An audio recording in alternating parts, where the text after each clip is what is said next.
돈의 흐름과 부동산을 주름잡던 평양과 함흥의 건축의 세계, 어떻게 흘러갔는지 2000년부터 북한의 신흥부자들과 권력을 가진 자들의 오르락내리락하는 시장화의 세계, 오늘 그 흐름에 대해 저의 사연을 이야기하면 아마 놀라실 겁니다. 저의 이름은 홍순호라고 합니다. 먼저 저의 사연을 듣기 앞서 탈북민들의 사연을 들어보실 수 있는 장작가의 마당을 구독과 좋아요로 응원해 주시기 바랍니다. 저의 사연 시작하겠습니다. 나는 원래 그냥 반장이었습니다. 공장 직장 책임자. 함흥 지하 공장에서 한 직장을 맡아 운영하는 사람이었어요. 노동자들을 관리하고 생산 목표를 달성하고 위에서 내려오는 지시를 현장에서 집행하는 역할이었거든요. 북한 공장이라면 어디에나 있는 그 자리였습니다. 반장이라는 말도 특별할 게 없었어요. 그런데 이 공장에서 만드는 게 얼음이었습니다. 하얗고 투명한 결정체, 사람들이 그걸 얼음이라고 불렀어요. 처음에는 그냥 그 물건 이름이었거든요. 그게 언제부터인가 내 이름 앞에 붙었습니다. 얼음 만드는 직장을 책임지는 사람이니까 얼음 반장. 누가 먼저 부르기 시작했는지는 모릅니다. 어느 날 보니까 그게 나를 가리키는 말이 되어 있었거든요. 홍순호라는 이름보다 얼음 반장이라는 말이 먼저 나왔어요. 그냥 굳어졌습니다. 공장은 지하에 있었어요. 지상에서는 아무것도 보이지 않았습니다. 평범한 건물이었거든요. 함흥 어디에서나 볼 수 있는 벽이 낡고 창문이 작은 그런 건물이었어요. 그 건물 안으로 들어가 계단을 내려가야 했습니다. 계단이 길었어요. 내려갈수록 소리가 달라졌거든요. 밖에서 들리던 바람 소리, 사람 소리가 사라지고 기계 소리와 환기팬 돌아가는 소리만 남았습니다. 공기도 달라졌어요. 차갑고 묵직했거든요.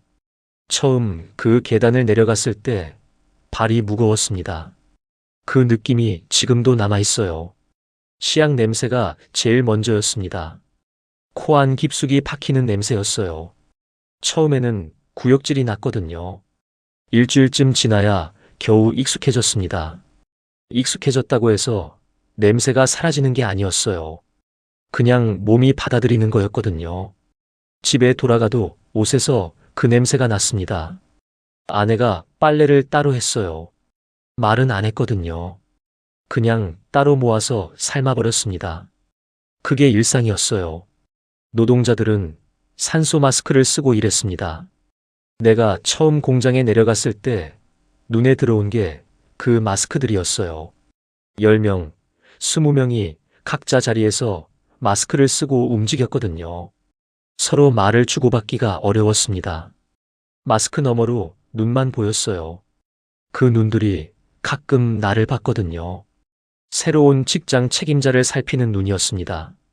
나는 그 눈들을 하나씩 기억했어요. 저 사람은 꼼꼼한 사람이다. 저 사람은 겁이 많다. 저 사람은 입이 가볍다. 그렇게 하나씩 파악해 나갔거든요. 직장 책임자라는 게 결국 사람을 읽는 일이었습니다. 그 사람들은 자신이 뭘 만드는지 몰랐습니다. 외화벌이를 위한 물건이라는 것, 딱 그것만 알았어요. 나라를 위해 일한다는 말 한마디면 충분했거든요. 누구도 더 묻지 않았습니다. 물을 수도 없었어요. 이 공장에 배치된다는 것 자체가 당의 선택을 받은 거였거든요. 오히려 자부심을 가진 사람들이 많았습니다.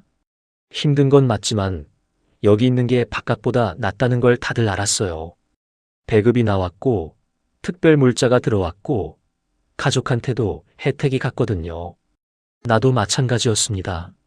외화벌이 사업에 쓰이는 중요한 물건을 만든다는 것, 그것만으로 충분하다고 생각했어요.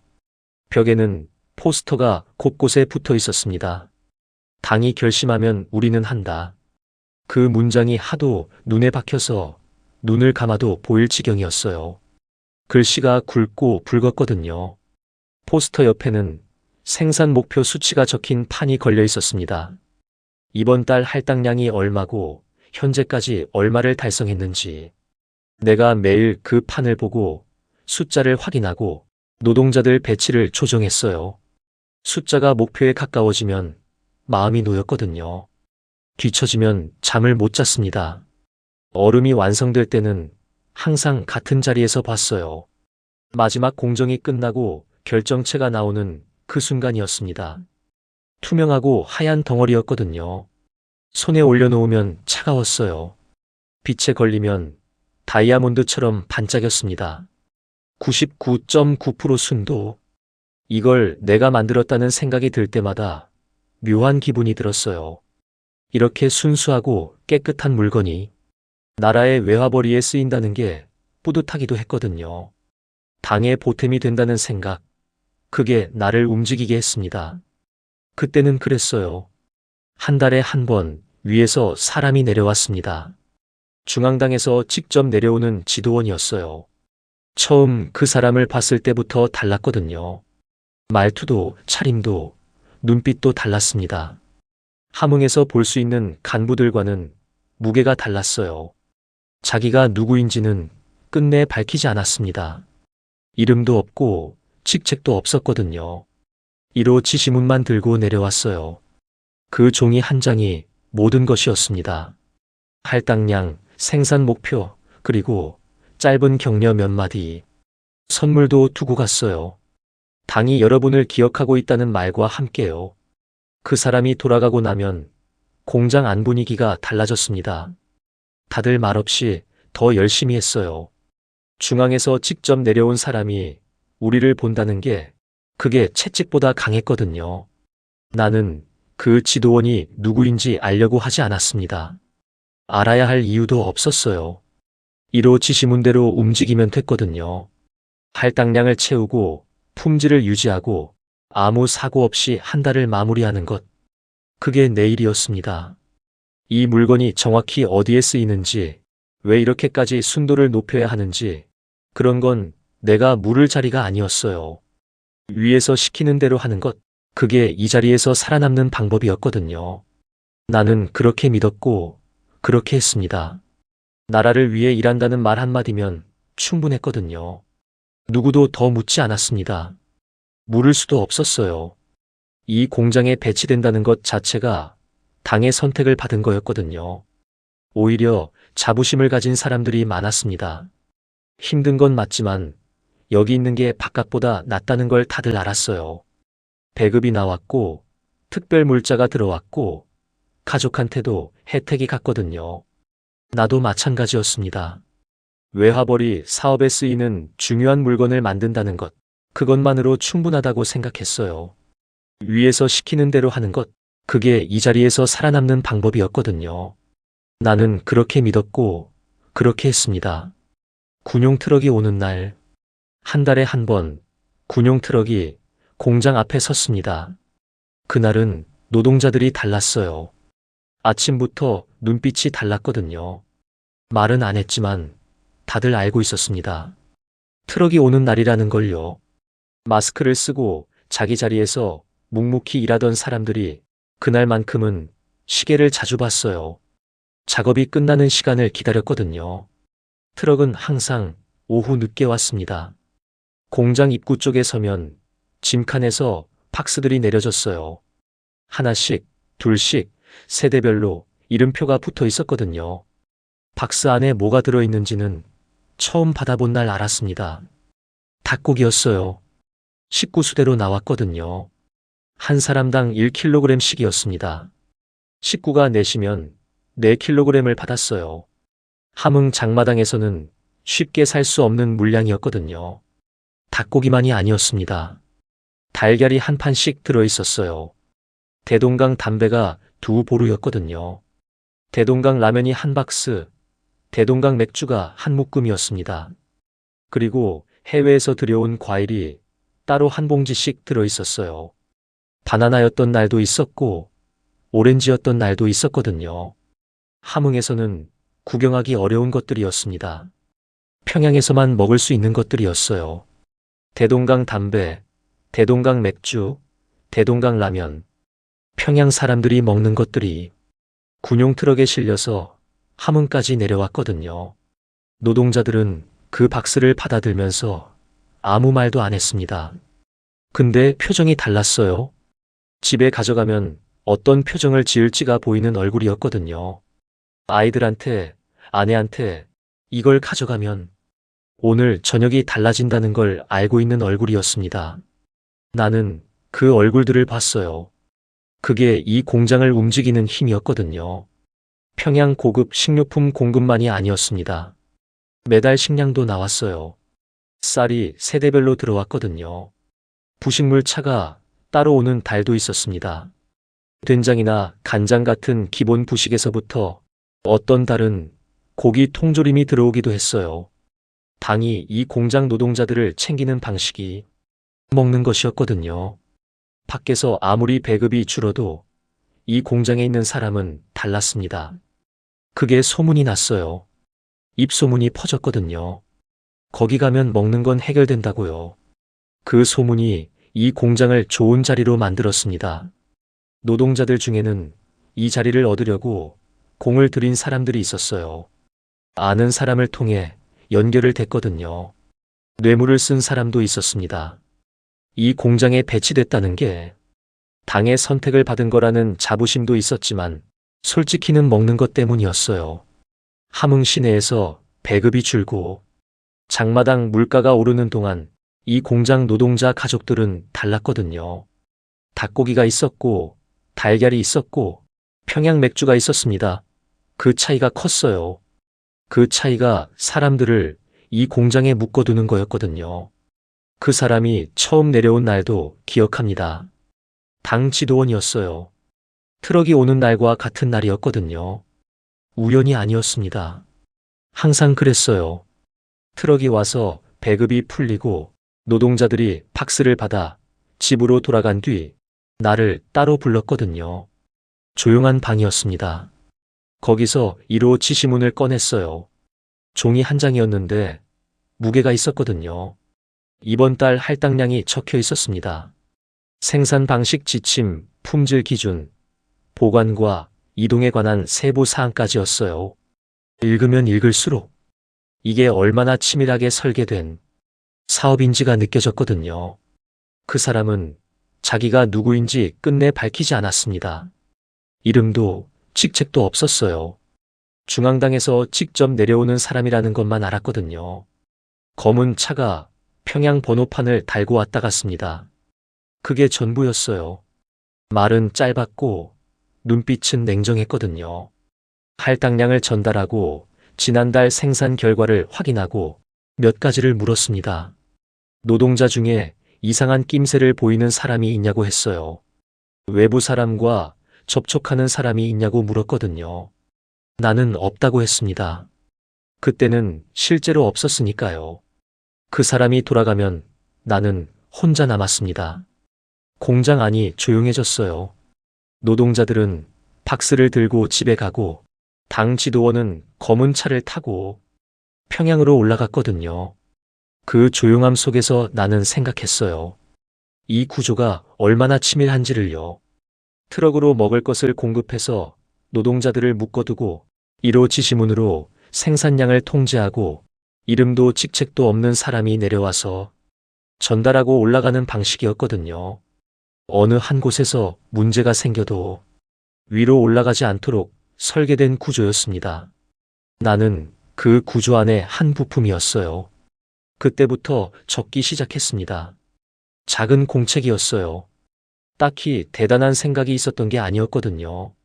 만약을 생각했습니다. 이 일이 언젠가 내 발목을 잡을 수도 있다는 생각, 그게 머릿속 어딘가에 늘 있었어요.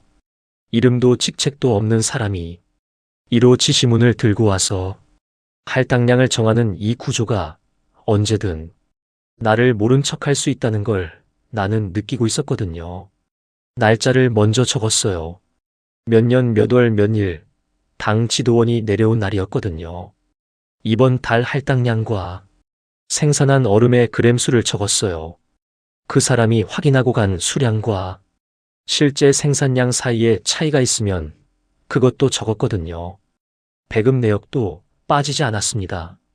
군용 트럭이 온 날짜, 세대당 닭고기 몇 킬로그램, 달걀 몇 판, 담배 몇 보루, 라면 몇 박스, 맥주 몇 묶음, 과일이 뭐였는지까지요. 그날 당 지도원이 한 말도 적었어요. 짧은 말이라도 기억나는 건 다 적었거든요. 내가 한 대답도 같이 적었습니다. 장소도 빠지지 않았어요. 어느 방에서 만났는지, 공장 아닌지 바뀐지를요. 공책을 어디 둘지가 문제였습니다. 집에 두면 안 됐어요. 공장은 더 안 됐거든요. 한참 생각하다가 함흥시내 아는 사람한테 맡겼습니다. 그 사람은 공책 안에 뭐가 적혀 있는지 몰랐어요. 그냥 물건 하나 보관해달라고 했을 뿐이었거든요. 그 사람도 모르는 게 맞았습니다. 아는 사람이 많아지면 위험해지거든요. 그 사람이 유도하듯 질문을 던지는 날이 있었어요. 홍동진은 이 얼음이 어디에 쓰이는지 감이 오지 않냐고 했거든요. 나는 모른다고 했습니다. 외화벌이에 쓰이는 물건이라는 것만 안다고 했어요.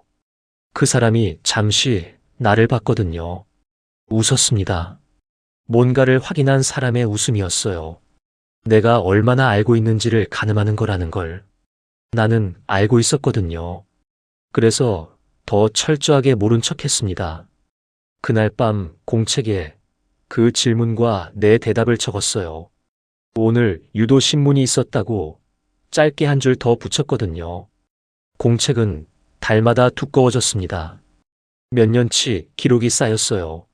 날짜마다 얼음 그램수, 배급 내역, 당 지도원의 말과 내 대답이 빼곡했거든요. 나는 그 공책을 한 번도 처음부터 다시 읽지 않았어요.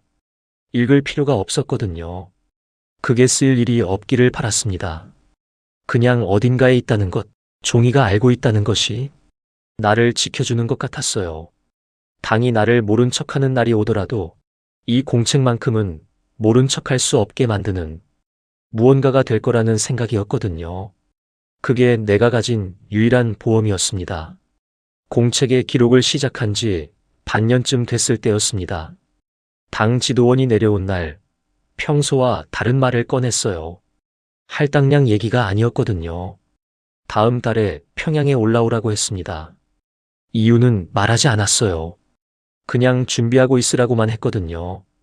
그 사람이 돌아가고 나서 나는 오래 앉아 있었습니다. 잘못한 게 있나, 생산량에 문제가 있었나, 공책 안에 적어둔 것들을 머릿속으로 되짚었어요. 지난 몇 달치 수치를 하나씩 돌렸거든요. 흠잡힐 게 없었습니다. 그제야 조금씩 숨이 트였어요. 평양으로 올라가는 길이 낯설었습니다. 함흥에서 평양까지 그 거리가 단순한 공간이 아니었거든요. 차창 밖으로 보이는 풍경이 달라졌어요. 도로가 넓어졌습니다. 건물이 반듯해졌거든요. 군인들이 정렬해 있었고 사람들 걸음걸이가 달랐어요. 나는 그 풍경을 보면서 이 도시가 나와 다른 세계라는 걸 느꼈습니다. 함흥 지하 공장에서 매일 씨앗 냄새를 맡으며 숫자를 채우던 사람이 여기 올 자리가 있다는 게 선뜻 믿기지 않았어요. 차 안에서 손을 내려다 봤거든요. 그냥 내 손이었습니다. 안내를 받아들어선 건물 안은 조용하고 깨끗했어요. 복도가 길었거든요. 바닥이 반들반들했습니다. 걸을 때마다 내 발소리가 났어요. 그 소리가 어색했거든요. 나 혼자 너무 크게 걷는 것 같았습니다. 안내하는 사람 뒤를 따라가면서 아무 말도 하지 않았어요. 뭘 물어봐야 할지도 몰랐거든요. 그냥 따라갔습니다. 표창식은 크지 않았습니다. 요란하지 않았어요. 근데 그게 오히려 더 무게가 있었거든요. 넓은 홀에 사람들이 모여 있었습니다. 다들 조용했어요. 내 이름이 불렸을 때 다리에 힘이 빠지는 느낌이었거든요. 단상으로 걸어 올라갔습니다. 앞에 서자 시선들이 나를 향했어요. 그 시선들이 무겁지 않았습니다. 따뜻했거든요. 나는 그 온기를 처음 느껴봤어요. 표창장을 받았습니다. 두 손으로 받았어요. 종이었는데 손이 떨렸거든요. 영웅칭호. 그 단어가 내 이름 앞에 붙는다는 게 실감이 나지 않았습니다. 박수 소리가 났어요. 나는 앞을 보면서 눈이 뜨거워지는 걸 느꼈거든요. 참았습니다. 이 자리에서 울면 안 된다고 생각했어요. 그래도 눈 안에서 뭔가가 차올랐거든요. 메달도 받았습니다. 손바닥 위에 올려놓고 봤어요. 무거웠거든요. 이게 진짜라는 게 그 무게로 느껴졌습니다. 그날 밤 숙소에서 혼자 표창장을 오래 봤어요. 내 이름이 적혀 있었습니다. 조선민주주의인민공화국, 그 글자들 아래에 홍순호라는 이름이 있었거든요. 나라가 나를 기억한다는 게 이런 것이구나 하고 생각했어요. 함흥 지하 공장에서 씨앗 냄새를 맡으며 보낸 날들이 헛되지 않았구나 하고요. 그 생각이 가슴을 꽉 채웠습니다. 그리고 이상한 생각이 뒤따라왔어요. 공책에 기록을 남기면서 만약을 대비하던 내가 지금 이 사람들한테 표창장을 받고 있다는 게요. 그 두 가지가 같은 사람 안에 있었거든요. 나는 그걸 오래 들여다봤습니다. 돌아오는 길에 새집 이야기가 나왔어요. 당의 배려로 거처가 바뀐다고 했거든요. 나는 그 말을 듣고 아내 얼굴이 먼저 떠올랐습니다. 아내는 그동안 아무 말 없이 기다렸거든요. 내가 무슨 일을 하는지 묻지 않았어요.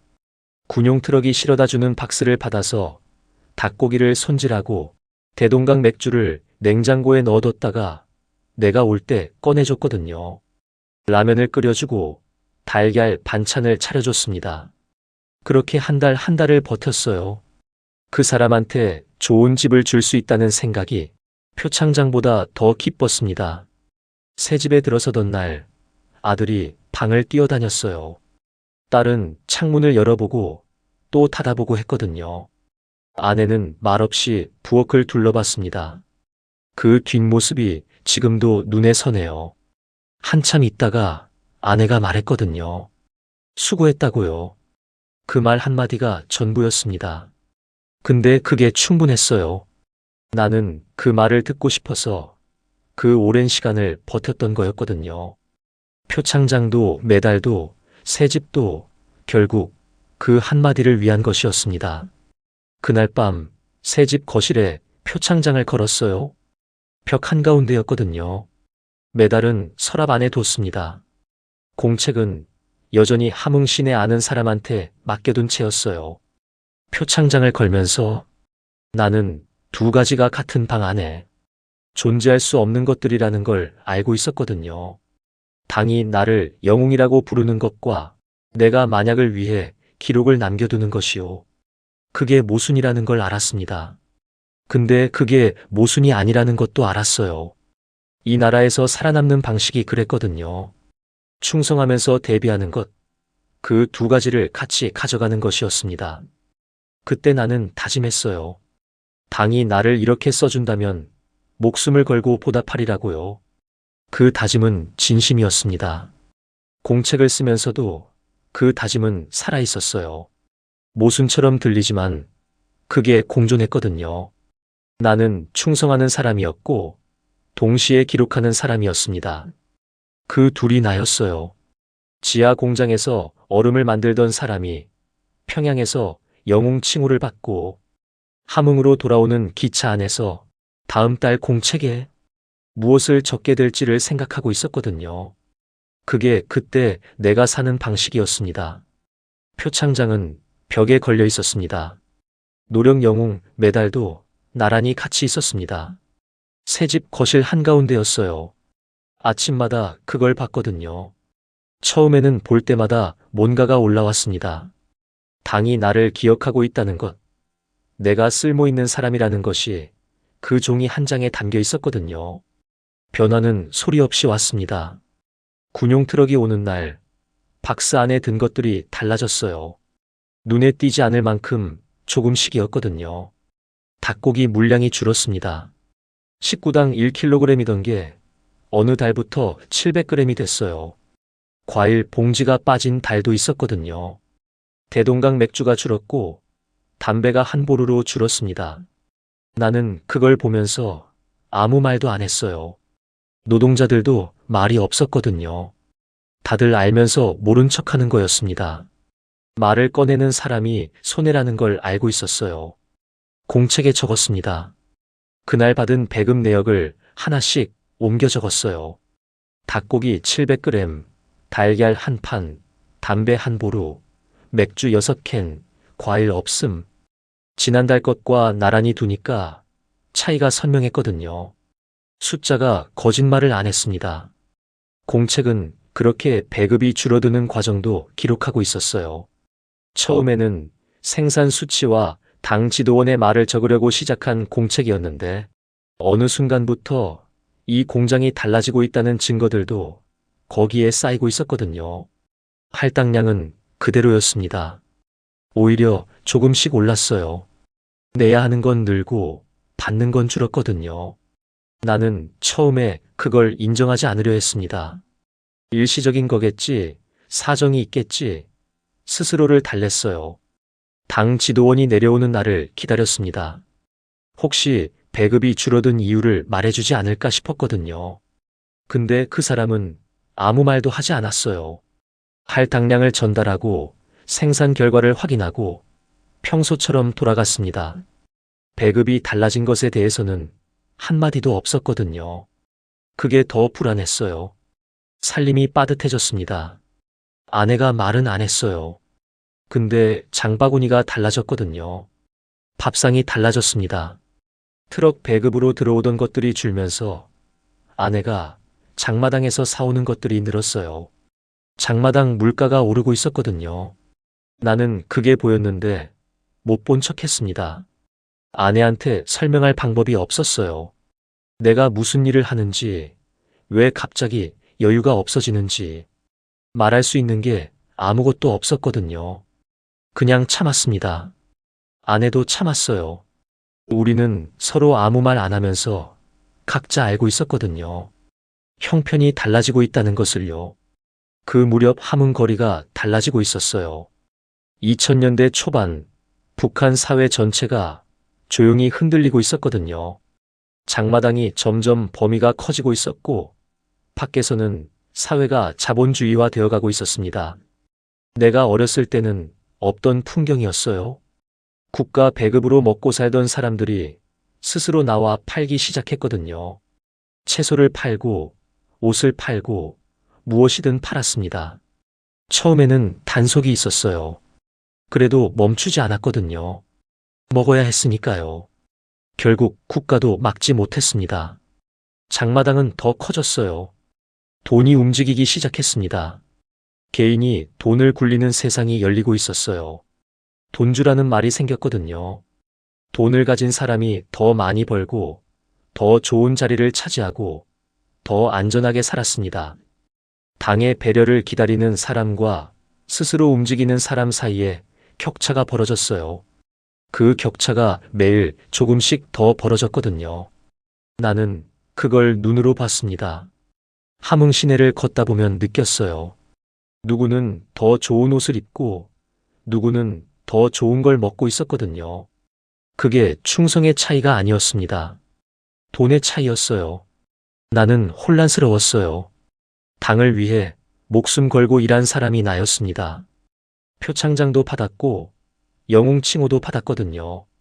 근데 장마당에서 물건을 떼다 파는 사람이 나보다 더 잘 먹고 있었어요. 처음에는 분했습니다. 저 사람들은 나라를 위해 뭘 했냐고 속으로 따졌거든요. 근데 그 생각도 오래가지 않았어요. 분해봤자 밥상이 달라지지 않았거든요. 아이들 앞에 올라오는 게 달라지지 않았습니다. 그걸 알면서도 어떻게 해야 할지 몰랐어요. 그때 처음으로 다른 생각이 들었습니다. 내가 만드는 이 얼음이 중국에서 얼마에 팔리는지를 알고 싶었어요. 밀수꾼들이 오갔거든요. 국경 근처에는 언제나 그런 사람들이 있었습니다. 나는 그 사람들을 멀리했어요. 그게 맞는 거라고 생각했거든요. 근데 그날은 달랐습니다. 아는 사람을 통해 슬쩍 물어봤어요. 조심스럽게 티나지 않게요. 돌아온 대답이 내 예상을 훨씬 넘었습니다. 그 숫자를 듣는 순간 머릿속이 하얘졌어요. 내가 매달 채우는 할당량이 국경을 넘어가면 그만한 돈이 된다는 게 실감이 나지 않았거든요. 그 뒤로 며칠을 버텼습니다. 아니다, 할 수 없는 일이다. 걸리면 끝이다. 그 말을 혼자 속으로 반복했어요. 표창장을 다시 봤거든요. 벽에 걸린 그걸요. 당을 위해 충성을 다하리라 다짐했던 그날 밤을 떠올렸습니다. 그 다짐이 아직 살아 있었어요. 근데 그 다짐과 지금 내 밥상 사이에 메울 수 없는 간격이 생겨 있었거든요. 다짐은 배를 채워주지 않았습니다. 표창장은 아이들 앞에 반찬을 올려주지 않았어요. 공책을 꺼냈습니다. 아는 사람한테 맡겨둔 걸 찾아왔어요. 펼쳤거든요. 몇 년치 기록이 빼곡했습니다. 날짜마다 얼음 그램수, 배급 내역, 당 지도원의 말과 내 대답이 들어차 있었어요. 나는 그 기록을 처음부터 읽었거든요. 읽으면서 이 공책이 뭔지를 다시 생각했습니다. 이건 만약을 위한 기록이었어요. 당이 나를 모른 척하는 나를 대비한 것이었거든요. 그런데 지금 당이 나를 모른 척하는 게 아니었습니다. 배급이 줄고 살림이 빠듯해지고 나는 여전히 할당량을 채우고 있었어요. 당이 나를 쓰면서 대가를 줄이고 있었거든요. 그건 모른 척이 아니었습니다. 더 나쁜 거였어요. 처음에는 아주 조금이었습니다. 할당량에서 극히 일부만 빼돌렸어요. 표시가 나지 않을 만큼, 숫자가 이상해 보이지 않을 만큼만이요. 손이 떨렸거든요. 처음 그걸 따로 챙기던 날 밤, 잠을 거의 못 잤습니다. 들키면 어떻게 되는지 알았어요. 그래도 멈추지 못했거든요. 한 번이 두 번이 됐고, 두 번이 세 번이 됐습니다. 그리고 그날 분의 내역도 공책에 적었어요. 날짜, 빼돌린 그램수, 어디로 넘겼는지를요. 당이 기록하지 않는 것을 내가 기록했습니다. 그 공책이 처음 시작과는 다른 성격의 것이 되어가고 있었거든요. 나는 그걸 알면서 계속 적었어요. 그때부터 나는 두 사람이었습니다. 낮에는 당을 위해 할당량을 채우는 얼음반장이었어요. 1호 지시문을 받고 노동자들을 관리하고 생산 수치를 보고하는 직장 책임자였거든요. 그리고 밤에는 달랐습니다. 같은 얼음을 따로 챙겨서 국경으로 넘기고 그 내역을 공책에 적는 사람이었어요. 낮에 나와 밤에 나는 같은 몸 안에 있었거든요. 그 둘이 충돌하지 않으려면 생각을 너무 깊이 하면 안 됐습니다. 그냥 움직여야 했어요. 생각이 많아지면 손이 멈췄거든요. 그래서 적는 것으로 대신했습니다. 생각 대신 기록했어요. 그게 그때 내가 스스로를 지키는 방식이었거든요. 돈주의 세계에서 류형식과 함께 주름 잡던 시절 지금도 생생합니다. 류형식을 처음 만난 건 밀수 루트를 통해서였습니다. 함흥에서 돈주로 이름이 나 있는 사람이라는 건 알고 있었어요. 근데 직접 만나기 전까지는 소문으로만 알았거든요. 처음 마주쳤을 때 기대했던 것과 달랐습니다. 화려하거나 요란한 사람이 아니었어요. 말이 적었거든요. 옷차림도 수수했고 목소리도 낮았습니다. 근데 그 사람이 말할 때 주변이 조용해졌어요. 관심을 끌려고 한 게 아닌데 끌리는 사람이었거든요. 나는 그 첫 만남에서 이 사람과 일을 하게 될 거라는 걸 직감했습니다. 류 씨는 나를 보면서 재는 것 같았어요. 나도 류 씨를 재고 있었거든요. 얼마짜리 사람인지, 어디까지 믿을 수 있는지, 어떤 방식으로 움직이는지를요. 그 탐색이 몇 번의 만남을 거치면서 자연스럽게 정리됐습니다. 나는 생산을 알았고, 류 씨는 유통과 사람을 알았어요. 내가 모르는 걸 류 씨가 알고 있었고, 류 씨가 닿지 못하는 곳에 내가 닿아 있었거든요. 그 둘이 맞물리면 뭔가 될 거라는 걸 굳이 말하지 않아도 둘 다 알고 있었습니다. 처음 같이 움직인 건 평양 아파트 건설 사업이었어요. 당 지도원이 내려와서 제안했을 때 나 혼자였으면 그 규모를 감당하기 어려웠거든요. 거액이었습니다. 류 씨와 나눴어요. 투자를 같이 하고 배정받는 물량도 같이 나누는 방식이었거든요. 류 씨는 내 제안을 듣고 바로 답하지 않았습니다. 하루를 줬어요. 다음 날 연락이 왔거든요. 한다고 했습니다. 그게 첫 번째 거래였어요. 구조는 이랬습니다. 당 지도원이 사업을 열고 돈은 우리가 됐어요. 군인들이 건설 인력으로 들어갔거든요. 완공되면 건물 중 일부가 우리 몫으로 배정됐습니다. 서류 작성을 했습니다. 계약서를 쓰고 도장도 찍었습니다. 류형식과 같이요. 당 지도원하고 절차를 마쳤습니다. 북한에서는 계약서 쓰는 것을 모르고 살았지만 점점 시장화가 되어가며 생길 수밖에 없었습니다. 그러나 종이 계약서보다 권력 앞에서는 그것도 휴지에 불과하다는 것을 잘 알았습니다. 거대한 큰 사업을 앞두고 신뢰가 우선이었습니다. 신뢰가 화폐였습니다. 평양 첫 번째 사업이 끝났어요. 배정받은 세대를 평양 주민들한테 팔았습니다. 집이 필요한 사람은 항상 있었거든요. 평양에서 새 아파트는 귀했어요. 돈 있는 사람들이 찾아왔습니다. 흥정을 했거든요. 나는 처음에 어색했어요. 류 씨가 옆에서 가격을 읽는 방식을 가르쳐 줬거든요.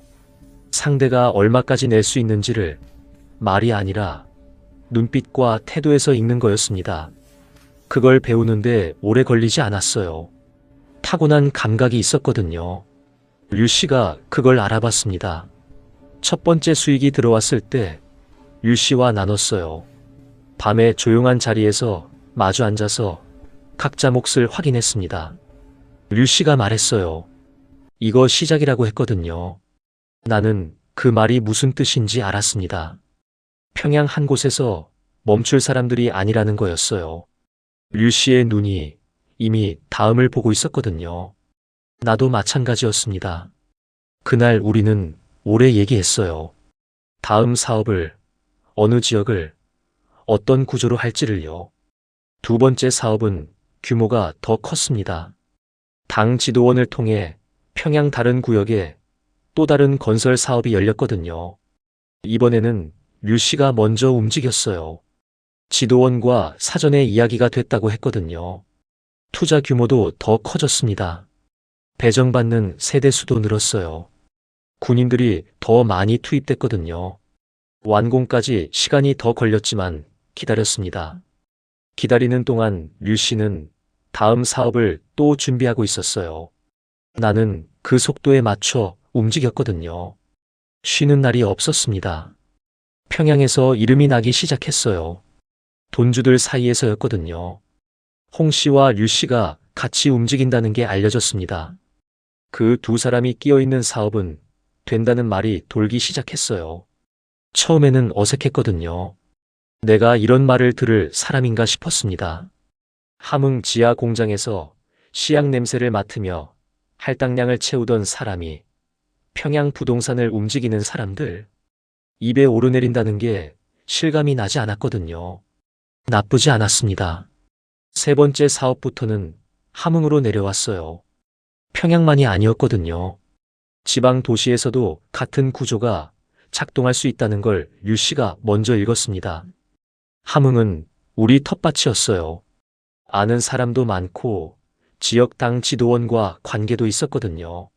류 씨가 함흥 쪽 건설 사업에 투자를 제안했을 때 나는 바로 동의했습니다. 이쪽은 내가 더 잘 알았으니까요. 역할이 자연스럽게 나뉘었어요. 평양은 류 씨가 앞에 서고 함흥은 내가 앞에 섰거든요. 그렇게 두 도시를 같이 움직이기 시작했습니다. 함흥 사업이 자리를 잡으면서 돈이 빠르게 불었습니다.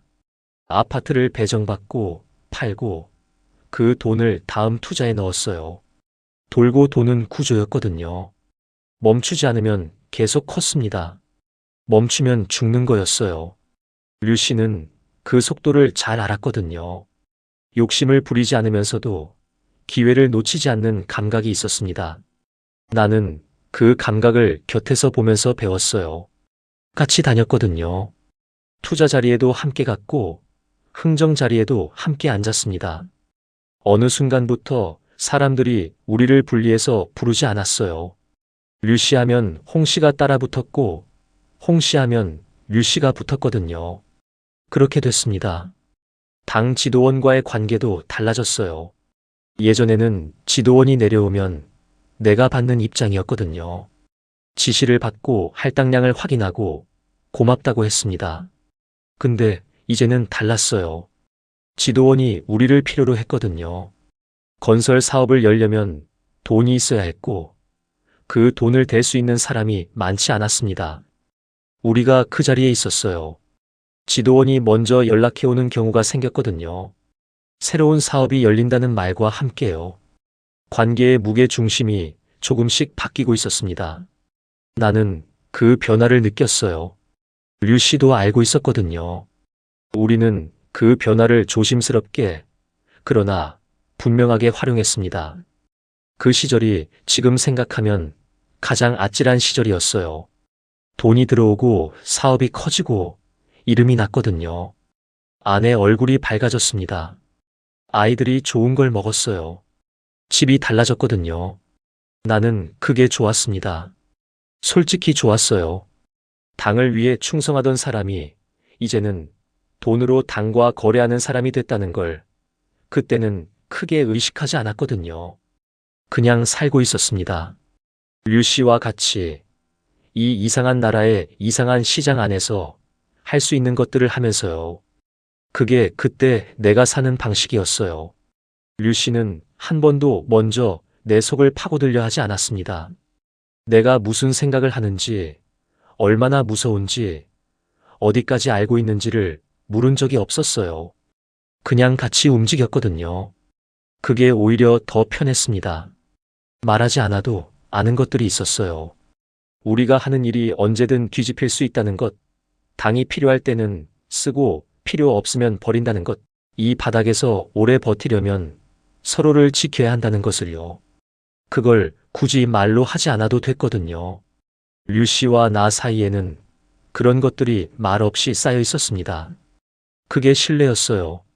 북한에서 그런 신뢰를 쌓는 건 쉬운 일이 아니었거든요. 그러나 비밀이라는 것은 없었습니다. 소문은 밖에서 먼저 들어왔습니다. 함흥 시내에 얼음을 하는 사람이 생겼다는 말이었어요. 처음에는 뜬 소문이려니 했거든요. 근데 그 말이 한 번이 아니었습니다. 아는 사람을 통해 또 다른 사람을 통해 같은 말이 다른 방향에서 계속 들어왔어요. 함흥 어딘가에서 얼음이 나온다는 거였거든요. 국경 밀수꾼들이 퍼뜨리는 말이었습니다. 중국으로 넘어가는 얼음이 함흥 출처라는 게 확실하다는 말까지 돌았어요. 나는 그 말을 들을 때마다 가슴이 철렁했거든요. 이 물건이 어디서 나오는지 아는 사람은 나 혼자여야 했습니다. 그게 무너지고 있었어요.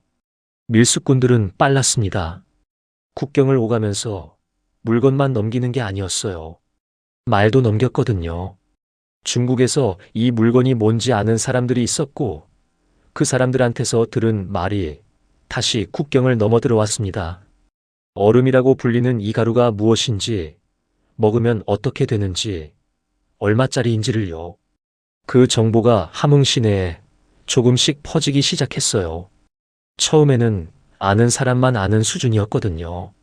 근데 그게 오래가지 않았습니다. 비밀은 퍼지는 속도가 있었어요. 한 명이 두 명한테 말하고 두 명이 네 명한테 말하면 금방이었거든요. 공장 안으로도 들어왔습니다. 어느 날인지 정확히는 모르겠어요. 어느 순간부터 노동자들 눈빛이 달라졌거든요. 예전에는 마스크 너머 눈들이 그냥 일하는 눈이었어요. 근데 어느 날부터 그 눈들이 작업대 위를 보는 방식이 달라졌습니다. 뭔가를 다르게 보기 시작한 거였어요. 나는 그걸 느꼈거든요. 직장 책임자라는 게 현장을 읽는 일이었으니까요. 변화가 있다는 건 알았지만 그게 어디서 온 건지는 그때 정확히 알지 못했습니다. 박철수였어요.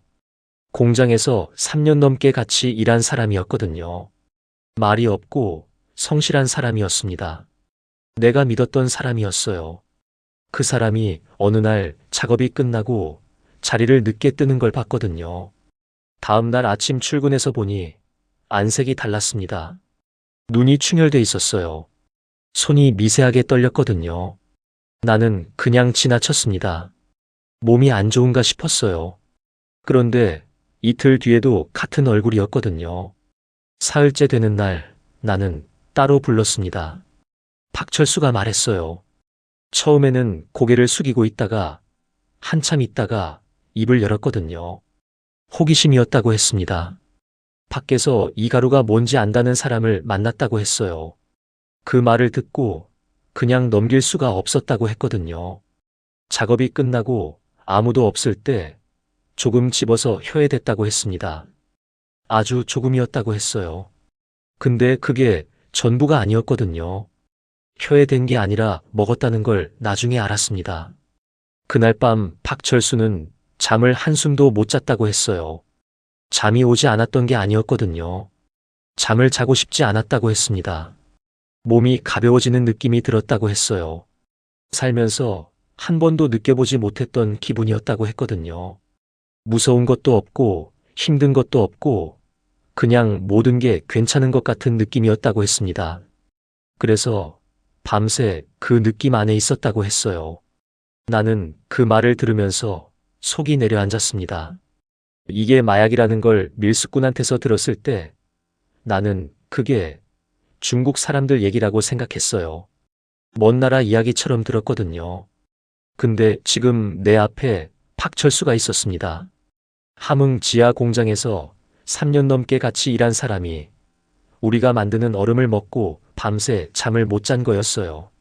그 거리가 갑자기 없어졌거든요. 먼 나라 이야기가 아니었습니다. 이 공장 안 이야기였어요. 박철수한테 말했습니다. 다시는 그러지 말라고 했어요. 이게 뭔지 알려고 하면 안 된다고 했거든요.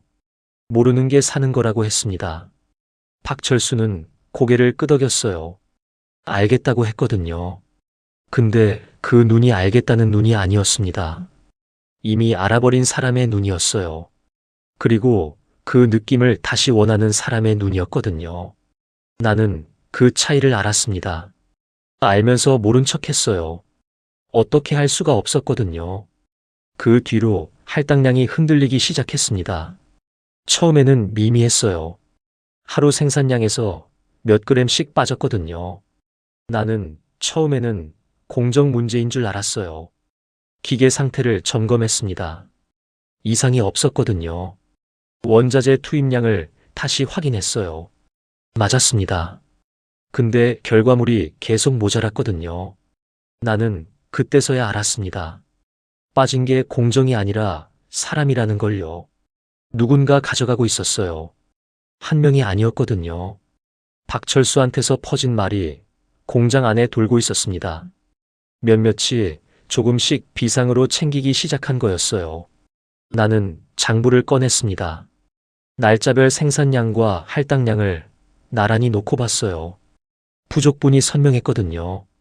처음 빠진 날, 그 다음 날, 그 다음 날. 줄이 길어졌습니다. 노동자들이 가져가는 양이 늘고 있었어요. 그 숫자를 보면서 나는 두 가지를 동시에 생각했거든요. 하나는 이걸 어떻게 맞출 것인지였어요. 당 지도원한테 보고되는 수치가 모자라면 안 됐거든요. 다른 하나는 이 노동자들이 지금 뭘 알고 있는가였습니다. 얼음이 뭔지 알았다는 거였어요. 그리고 그걸 먹어봤다는 거였거든요. 그게 무서웠습니다. 어느 날 공장 구석에서 노동자 둘이 낮은 목소리로 얘기하는 걸 봤어요. 내가 가까이 가자 말을 멈췄거든요. 나를 봤습니다. 어색하게 웃었어요. 나도 어색하게 지나쳤거든요. 그날 저녁 혼자 앉아서 생각했습니다. 저 사람들이 무슨 얘기를 하고 있었을까를요. 얼음이 마약이라는 걸, 이 공장에서 나라가 마약을 만들고 있다는 걸, 그걸 말하고 있었을 거라는 생각이 들었어요. 그 생각이 들자 가슴 한쪽이 이상하게 무너지는 느낌이었거든요. 노동자들이 어떤 생각을 하고 있을지가 느껴졌습니다. 당을 위해 일한다고 했어요. 나라의 외화벌이를 위한 물건이라고 했거든요. 그걸 믿고 산소 마스크를 쓰고 시약 냄새를 맡으며 군용 트럭 배급에 만족하며 일했습니다. 그런데 자신들이 만드는 게 마약이었어요. 당이 마약을 팔아서 돈을 버는 거였거든요. 그 사실이 무너지는 순간 배급 박스 안에 닭고기와 대동강 맥주가 어떻게 보였을지를 나는 알 것 같았어요. 그게 당의 배려가 아니었거든요. 입막음이었습니다. 그걸 이제 저 사람들도 알고 있을 거였어요. 나는 혼자서 그 생각을 오래 들여다봤습니다. 나라에 돈이 없으면 이럴 수도 있겠구나 하는 생각이 들었어요. 사회주의 국가가 외화를 버는 방법이 이것밖에 없다는 거였거든요. 그게 허무했습니다. 표창장을 받고 영웅 칭호를 받고 당을 위해 충성을 다하리라 다짐했던 내가 결국 나라가 마약을 팔아 외화를 버는 사업의 책임자였다는 거였어요. 그 사실이 지금 이 순간 선명해졌거든요. 처음부터 알고 싶지 않았던 게 아니라 처음부터 알고 있었는데 모른 척하고 있었던 거라는 걸 그날 밤 혼자 인정했습니다. 할당량 미달은 계속됐어요. 나는 그걸 메우려고 했습니다. 내가 따로 챙겨둔 것에서 조금씩 채워 넣었거든요. 당 지도원한테 보고되는 수치는 맞게 유지했어요. 그렇게 한 달을 버텼습니다. 근데 그게 한계였거든요. 노동자들이 가져가는 양이 줄지 않았어요. 오히려 더 대담해졌습니다. 작업복 안에 숨겨나가는 사람도 있다는 말이 들렸거든요. 나는 그걸 막아야 했어요. 근데 막는 순간 왜 막냐는 질문이 나올 거였거든요. 그 질문에 공장 제품을 훔치는 데 대해 언급할 수는 있었으나 나의 양심에 대답할 수 있는 말이 없었습니다. 나는 모르는 척하는 사람이어야 했어요.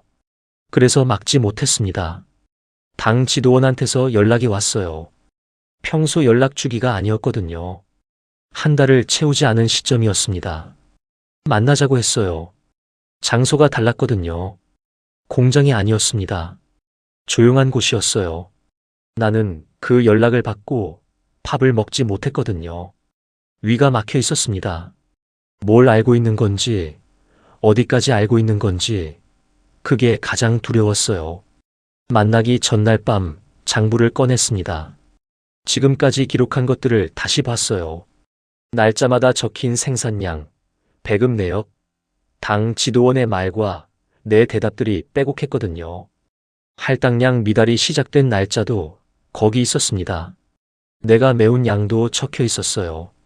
그 공책이 지금 이 순간 나를 지켜줄 수 있을지 아니면 나를 더 깊이 올가맬지 알 수 없었거든요.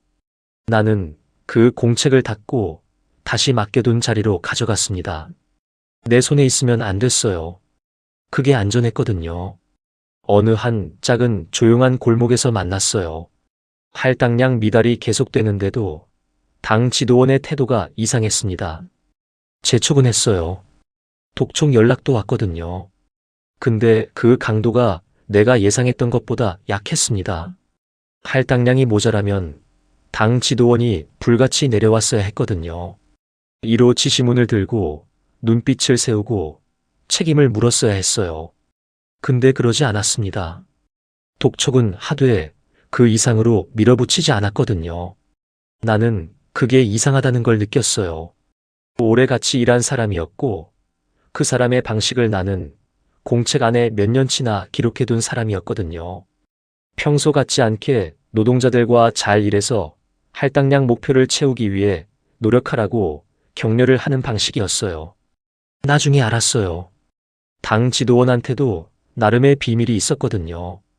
그 사람은 외무성과 연결이 돼 있었습니다. 외교관 직위를 가진 사람이었어요. 외교관 트렁크는 검사가 안 됐거든요. 어느 나라나 외교 행랑은 불가침이었습니다. 그 지위를 이용했어요. 평양으로 올라오는 얼음에서 적정량을 빼돌려 외교관 트렁크에 실어서 중국으로 직접 넘겼거든요. 당에 들어가야 할 물량 중 일부가 그 트렁크 안으로 들어갔고 중국에서 팔린 돈이 그 사람 주머니로 들어갔습니다. 이름도 직책도 밝히지 않던 사람이 실은 가장 확실한 루트로 가장 오래 빼돌리고 있었던 거였어요. 나보다 먼저, 나보다 더 오래, 나보다 더 안전하게요. 그러니 할당량이 조금 모자란다고 강하게 나오기 어려웠던 겁니다. 자기도 빼돌리고 있었거든요. 나를 너무 세게 밀어붙이면 내가 역으로 뭔가를 캐기 시작할 수도 있었어요. 그 사람은 그걸 알고 있었을 겁니다. 그래서 제 촉은 하되 선을 넘지 않았던 거였거든요. 우리는 서로를 알면서 모른 척하는 구조 안에 있었어요. 나는 그 사람 비밀을 몰랐고 그 사람은 내 장부를 몰랐거든요. 그 균형이 한동안은 유지됐습니다. 균열이 온 건 돈 문제에서였어요. 내가 평양 건설 사업에 투자한 돈이 있었거든요. 거액이었습니다. 아파트 투자만이 아니었어요. 나라 건설에 기부한 돈도 있었고 새로운 국가 사업에 투자해서 배분받기로 한 돈도 있었거든요. 받아야 할 돈이 수억이었습니다. 장부에 다 적혀 있었어요. 날짜마다, 금액마다, 약속된 배분 내역까지 빼곡했거든요. 나는 그 돈을 돌려받아야 한다고 생각했습니다. 당연한 거였어요. 투자한 사람이 돌려받는 건 당연한 거였거든요. 당 지도원한테 그 얘기를 꺼냈습니다. 조심스럽게 했어요. 받아야 할 배분이 있다고 했거든요. 약속된 것이라고 했습니다. 장부에 기록이 있다고 했어요. 그 말을 하는 순간 당 지도원의 표정이 굳었거든요. 부드럽던 눈빛이 사라졌습니다. 말이 짧아졌어요. 그 자리에서 아무 대답도 하지 않았거든요. 그냥 알겠다고 했습니다. 그게 전부였어요. 나는 그 짧은 대답이 무슨 뜻인지 그때는 정확히 몰랐거든요. 며칠 뒤에 알았습니다. 보위성에서 지시가 내려왔어요. 홍순호를 구류하라는 거였거든요. 함흥 보위부에서 나를 불렀습니다. 조사 대상이 됐어요. 이유는 얼음 생산 사업의 불법 유용과 국가 자금 횡령이었거든요. 나는 그 말을 들으면서 웃음이 나올 뻔했습니다. 나라가 마약을 만들어 외화를 벌고 나는 그 사업 책임자로 표창까지 받았는데 그 나라가 이제 나를 국가 자금 횡령으로 가둔다는 게였어요. 웃음이 났다가 바로 사라졌거든요. 이게 웃을 일이 아니었습니다. 권력이 돈보다 위에 있다는 걸 이 나라에서 살면서 알고 있었거든요. 돈이 아무리 많아도 권력이 마음먹으면 끝이었어요. 나는 지금 그 끝에 서 있었습니다. 함흥 보위부 구류장에 들어갔어요. 그날부터 신문이 시작됐거든요. 질문은 예상했던 것들이었습니다. 얼음을 언제부터 개인적으로 유용했는지, 어디로 넘겼는지, 유영식과 어떤 거래를 했는지를 물었어요. 나는 들을 수 있는 것들은 인정했습니다. 숨길 수 없는 것들이었거든요. 근데 장부 얘기는 하지 않았어요. 조사관들도 장부가 있다는 건 몰랐거든요. 나는 그걸 아직 꺼내지 않았습니다. 며칠이 지났어요. 신문이 반복됐거든요. 같은 질문이 다른 방식으로 돌아왔습니다. 나는 버텼어요. 근데 어느 날 조사관이 말을 꺼냈거든요. 당 지도원이 넘긴 얼음 수량과 당자금으로 들어온 수량 사이에 차이가 있다는 걸 보위성이 알게 됐다고 했습니다. 그 차이가 어디서 생긴 건지 알고 있냐고 물었어요. 나는 그 순간 장부를 생각했거든요. 수년치 기록이 거기 있었습니다. 날짜마다 생산량, 당 지도원이 확인하고 간 수량, 실제로 당에 올라간 수량, 그 숫자들 사이에 차이가 있었어요. 나는 그걸 다 적어뒀거든요. 당 지도원이 가져간 것까지 포함해서요. 말했습니다. 장부가 있다고 했어요. 내가 몇 년 동안 기록해온 것이 있다고 했거든요. 생산량, 배급 내역, 당 지도원이 가져간 수량, 날짜와 장소까지 다 적혀 있다고 했습니다. 조사관이 굳었어요. 잠시 있다가 물었거든요. 그게 어디 있냐고요? 나는 말했습니다. 가져올 수 있다고 했어요. 조사에 협조하겠다고 했거든요. 장부가 조서에 반영됐습니다. 내가 기억하는 날짜마다 당 지도원이 가져간 얼음 그램 수를 조서에 직접 적었어요. 몇 년치 기록이었거든요. 숫자가 쌓이자 차이가 선명해졌습니다. 당 자금으로 들어가야 할 물량과 실제로 들어간 물량 사이에 벌어진 간격이 내 조서 안에서 계산됐어요. 보위성이 그걸 올려보냈거든요. 상부에서 확인이 들어갔습니다. 당 지도원이 꼬리가 잡혔어요. 외교관 트렁크로 빼돌린 루트가 드러났거든요. 그 사람은 소리 없이 사라졌습니다. 재판이 있었는지 없었는지는 그 누구도 알려진 바 없었어요. 마약 사건이었거든요. 이 나라에서 이런 사건은 재판을 했는지도 모르게 그냥 없어졌어요. 어디로 갔는지 아무도 말하지 않았거든요. 류형식을 통해 그 소식이 들어왔습니다. 당 지도원이 숙청됐다는 거였어요. 류 씨는 짧게 전했거든요. 말이 없었습니다. 나는 그 말을 듣고 한동안 아무 생각도 못했어요. 당 지도원이 사라진 것이 내 장부 때문이었거든요. 내가 몇 년 동안 적어온 숫자들이 그 사람을 끝낸 겁니다. 그게 통쾌하지 않았어요. 무서웠거든요. 이 장부가 사람 하나를 없앴다는 게, 그리고 그 장부를 쓴 사람이 나라는 게 이제 내가 안전하지 않다는 걸 의미했습니다. 예상대로였어요. 당 지도원은 사라졌지만 나는 여전히 구류장 아니었거든요. 사건이 단순하지 않았습니다. 외교관, 당 지도원, 평양에 거액을 투자한 돈주, 영웅 칭호까지 받은 공장 책임자가 얽혀 있었어요. 보위성에서 이 사건을 함흥에서 처리하기 어렵다는 결론이 난 거였거든요. 상부에서 지시가 내려왔습니다. 평양으로 이송하라는 명령이었어요. 나는 그 말을 들었을 때 평양으로 가면 돌아오지 못한다는 걸 알았거든요. 함흥이면 아는 사람이 있었습니다. 여기서는 류 씨가 움직일 수 있었어요. 평양으로 넘어가면 달랐거든요. 그쪽은 내가 아는 땅이 아니었습니다. 류 씨한테 연락이 됐어요.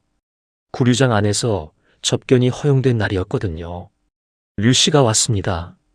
치킨을 가지고 왔어요. 먹으면서 얘기하자고 했거든요. 나는 이송 얘기를 했습니다. 평양으로 넘어가면 끝이라고 했어요. 류 씨는 고개를 끄덕였거든요. 알고 있다고 했습니다. 이미 알고 있었어요. 나보다 먼저 알고 있었거든요. 류 씨는 함흥에서 모르는 사람이 없었습니다.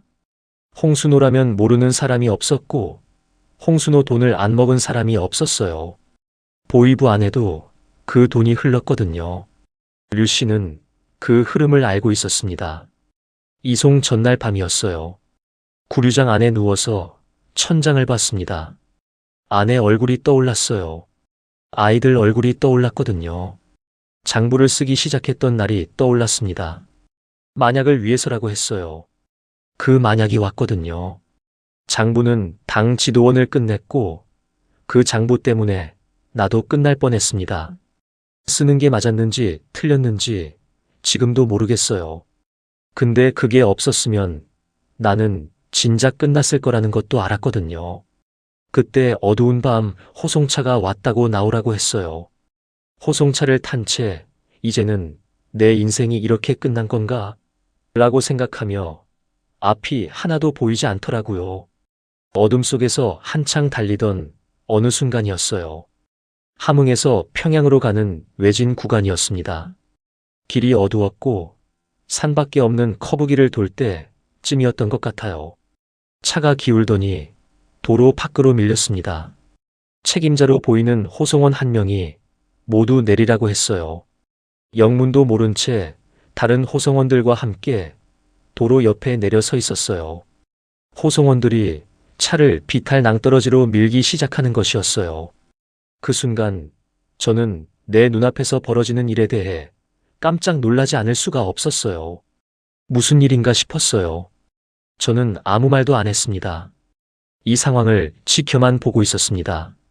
밀어버린 호송차는 그 험한 비탈진 낭떠러지를 사정없이 굴러내려갔어요. 그리고 한참 지켜보던 호송원 3명의 오가는 눈빛이 달라지기 시작했어요. 저는 그때야 조작된 사고라는 걸 그 눈빛을 보고 알았습니다. 호송원 한 명이 손전등을 쥐고 어둠 속에서 불을 3번을 깜빡거리자 멀리 어딘가에서 승용차 라이트 불빛이 또 3번을 깜빡거렸어요. 달려오는 승용차가 드디어 우리 일행 앞에 섰습니다. 류 씨가 생각할 시간이 없으니 빨리 타. 라고 급하게 말했어요. 호송원 3명도 저와 같이 움직이는 걸 눈치챘습니다. 그 사람들도 함께 가는 거였어요. 류 씨한테 돈을 받은 사람들이었거든요. 차에 탔습니다. 아내와 아이들이 차에 있었어요. 아무 말도 안 했어요. 딸이 내 손을 잡았거든요. 차가 출발했습니다. 해산으로 향했어요. 날이 밝기 전에 닿아야 했거든요. 해산에 닿았을 때 날이 막 밝으려 하고 있었습니다. 강변 쪽으로 내려갔어요. 압록강이었거든요. 겨울이었습니다. 강이 얼어 있을 거라고 생각했어요. 근데 아니었거든요. 완전히 얼지 않은 강이었습니다. 가장자리부터 중간중간 얼음이 덮여 있었지만 아직 채 얼지 않은 상태였어요. 그 물을 봤을 때 발이 멈췄거든요. 겨울강이었습니다. 들어가면 얼마나 차가운지를 몸이 먼저 알고 있었어요. 그때 뒤따라 호송원들도 나타났습니다. 그림자처럼 나타났어요. 홍순호, 아내, 아들, 딸, 호송원 3명, 7명이었어요. 류 씨가 동행했어요. 넘어가는 것까지 보고 돌아선다고요. 새벽 어둠이 가시기 시작했습니다. 우리는 어디론가 은신해 있어야 했어요. 또 밤을 기다려야 했어요. 그때 밀수꾼이 앞에 나타났어요. 어두울 때까지 어디 들어가 있어야 한다고 했습니다. 어느 한 가정집, 우리 일행은 8명이 되었어요. 따뜻한 온돌바닥에 앉아 아무 말 없이 한동안 그렇게 있었어요. 날이 어둑해지자 길을 안내할 남성이 나타났어요. 보이부 사람들은 사복으로 다 옷을 갈아입혔어요. 서로 떨어져서 앞사람 차이를 유지하며 조심조심 안내자를 따랐어요. 도착한 것이 강 앞이었고 경비대원이 있었어요. 류형식이 군인과 대화를 하는 것 같았어요. 류형식이 나지막하며 묵직한 소리로 외쳤어요. 뛰어들어 빨리. 일행은 서로 안내자가 안내하는 물수심을 따라 헤쳐가기 시작했어요. 발이 물에 닿는 순간 숨이 멎는 것 같았거든요. 차가웠습니다. 차다는 말로는 부족했어요. 칼로 베는 것 같았거든요. 발목이 잠기고 무릎이 잠기고 허벅지까지 물이 올라왔습니다. 아내가 신음소리를 냈어요. 참으려 했는데 참지 못한 소리였거든요. 나와 아내는 아이들 하나씩 업었어요. 딸이 내 목을 조였어요. 숨이 막힐 만큼 꽉 잡았거든요.